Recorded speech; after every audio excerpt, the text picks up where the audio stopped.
Where have all the mining traineeships gone? Conversations for Mining. Hi everybody, it's just me here today, and today I thought I would take the opportunity just to do a quick video talking about where all the traineeships that everybody used to look at for in mining have gone. And first off, we can come over to our website, Underground Training website, and in the new starters column about halfway down there's a page, Autonomous Trucks in Mining, and it just goes through how basically it works and what's going on with all that sort of stuff. But I thought I would use an article from the BBC that they've done recently.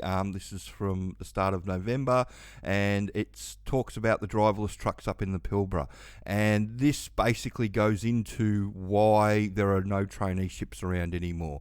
And you've got to come down to the third page, and basically it talks about its operations centre in Perth, which is near the airport there, and it's guided from by controllers by more than 360 self-driving trucks across all their 17 mines, and that's about 84% of their total fleet is automated. And that's why there aren't any mining traineeships for the surface truck driving jobs around anymore, or there are only a handful. It's all gone automated. It's all going automated. Anywhere that they can use these automated trucks on the surface, they're going to use them. They try and say that it's all about safety with reducing safety by a margin, but also increasing productivity by 15%. But the big thing is that one controller for every 25 autonomous trucks, but they're saying that no one's lost their job because of automation, which is just a line that they've been saying for the last 5 years or the last 10 years since they've been trying to roll all this stuff out. And it's not the people that are currently working for the company that aren't going to lose their jobs. It's the people that were going to go and work for them as truck drivers and those sort of roles that aren't going to get the job. So technically they're not lying, but I think they're gilding the lily, but because they've replaced a whole group of people. So if you replaced, so basically if you do a two and two roster, like a lot of the rosters are, so for every 25 trucks, that's 100 people. So they're replacing 100 people with one person, and that's just the way it is, and that's why there are no or hardly any mining traineeships around for these surface truck driving jobs. And I just want to quickly talk about the underground jobs, the underground truck driving jobs, the entry level ones. They don't use traineeships. It's all entry level, so it's sink or swim, which we'll talk about a bit more in at the end of the video about. But I just want to have a look at the mining traineeships, and you'll see a lot of these traineeships. There's a few in coal, so there's a new to industry in BMA in Queensland, but there'll be 50,000 people apply for that job, and I'd be surprised if there's more than 30 jobs going. Ruck's an entry level, that's Raisebore, and again that's entry level, so that's not a traineeship. And then you get into the traineeships with the labour hire companies like Programmed and WorkPack, and you've got to be a bit suspicious if you're not getting a traineeship with an actual company that does mining. Don't know how to quantify that in words with how suspicious I am of those job ads, because they're advertising for people, but where are they advertising for, and who are they getting, and what sort of rate are you going to get? Because I hear all sorts of war stories from people that have been told that they're going to get a really high rate with labour hire companies, and then when they actually get the job and they get hired, it turns out to be $28 an hour when they got told it was going to be 45 or 52 or whatever. So I hear a lot of stories about those labour hire companies when I talk to people around the place. But again, the traineeship, it's a labour hire mob, and it's $37 an hour. But who's it with? Another traineeship, but it's with a labour hire mob. The only one that's on the page that's actually with somebody that's the owner, it's actually an employer, was the BHP one at the top. But there's just not that much around because it's all gone driverless. But where they can't go driverless is in the underground space. And even if you put truck driver mining in, you'll see that they're looking for a few experienced people on the surface to plug the gaps where they can't use the driverless at the moment. But the majority of these jobs are all underground. or if you've got a really deep pit where they can't use the driverless trucks, like there are around the big mining towns, you might see a couple of jobs for those. So there's one a bit further down with Goldfields, but that's in Kalgoorlie, or that's the one that I've got loaded up here. But you've got it's 4 on 4, 4 days, 4 nights, and then 6 off. But you've got to be a resident of Campbell or Kalgoorlie to get that job. They won't fly you in and out on that one. And again, entry level Barminco. It's not a traineeship with these entry level underground jobs. They're all it's all sink or swim stuff. It's they don't give you 6 months to get up to speed because they can't give you that amount of time to get in everybody's way. Because the difference between the open cut and the underground truck driving jobs is with the open cut ones, you can pull off to the side and let everybody else pass. When you're in an underground mine, it's when you've got a loaded truck going up a decline, or pulling that loaded truck off the decline is seen as really bad form, and pulling it back on the decline, because you get situations where things can happen to tyres and stuff goes wrong. So it's sort of seen as really bad form. So what ends up happening is if you're slow for whatever reason when you're a new starter and everybody gets stuck behind you and you cost loads, you really do cost the company a lot of money when you're in that scenario with underground.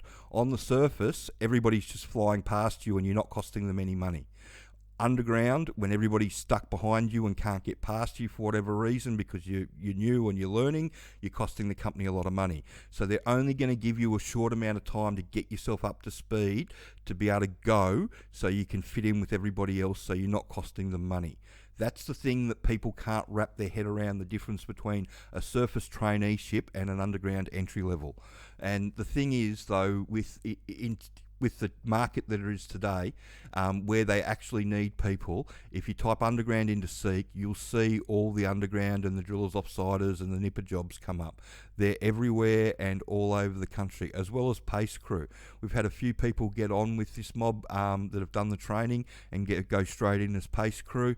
But yeah, like underground truck operator. They've got underground trucks. That's a new project that's reopening in WA there. Drillers, offsiders. It's all, the majority of the work now where they need bums in seats is in the hard rock underground mines around the country, mostly the copper and the gold mines, and with the underground diamond drillers as well, drillers, offsiders, and then also surface drillers, offsiders as well. But like I tell everybody, with the surface drillers, offsiders job, it's hard yakka. They go through a lot of people like we do in underground. It's not a traineeship. It's sink or swim. You either get it or you don't.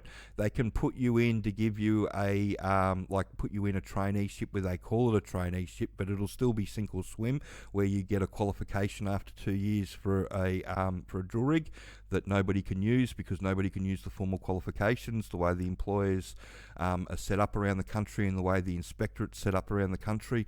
All the companies, if you went and got your Cert 2 in surface drilling, when you went and got a job and with a company, they couldn't accept that thing in when you went to site, the certificate in when they went to site. You'd still have to go through all the site inductions, site procedures, and do all your tickets on site for all the equipment that you're going to use on site, which makes those qualifications pretty useless, which is why you don't see them a lot in the actual job ads. So if you go and look for a jumbo operator job, nobody's looking for a Cert 3 in underground mining. They're looking for jumbo operating experience because they can't use the formal qualification, unfortunately. It's the same with all the hard rock mines. The only place that you can use those formal qualifications is coal in Queensland, shutdown work and civil work. All the hard rock production mines around the country, the way the inspectorate's worked out around the country, that everybody has to issue their own, each mine site has to issue its own on-site equipment tickets, procedures and inductions to be able to prove in a court of law that they've done everything they can to train you. It just is how it is.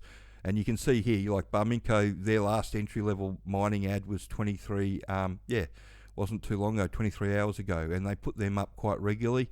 And it's there's lots about pace crew and service crew. there's just work everywhere, and it's all about showing the employer that you know how their mine works. And you can use the training packages that we've got, and you can come down here to they've got PDFs of what's going on with them, so you can go on and have a look at what you're going to actually learn.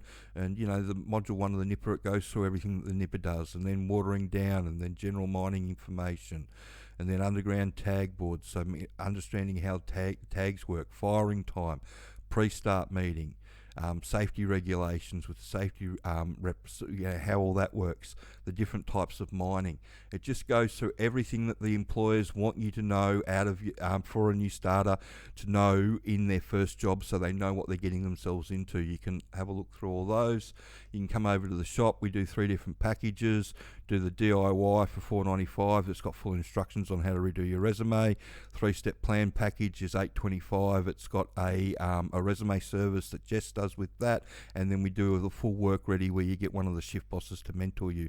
So it becomes their job to make sure you've understood everything. They do interview prep with you, do your resume, and just come up with a plan of where and how you're going to get into one of these many jobs around the country. But like, my advice to everybody is that if you hit up the mines that are in the state that you're in to start with, but if you don't get any joy out of those jobs, in a month or 6 weeks of trying, then organise yourself to relocate to Kalgoorlie.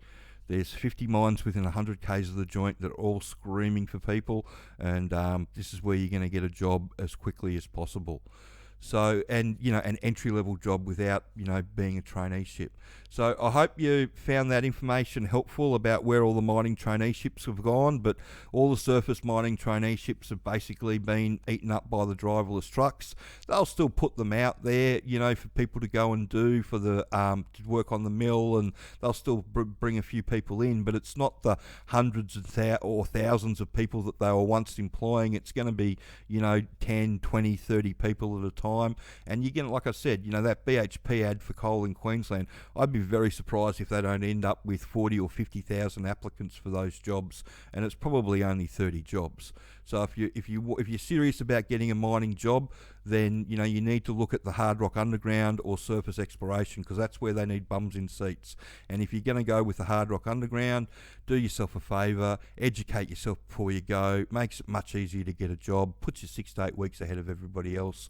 It makes it easier on you, makes it easier on your crew that you're going into, and the employer as well. So that's how I'd go about it, and that's why you're not seeing any traineeships around. So I hope you found that information helpful, and if you could share this video around and like and subscribe the channel. Thanks.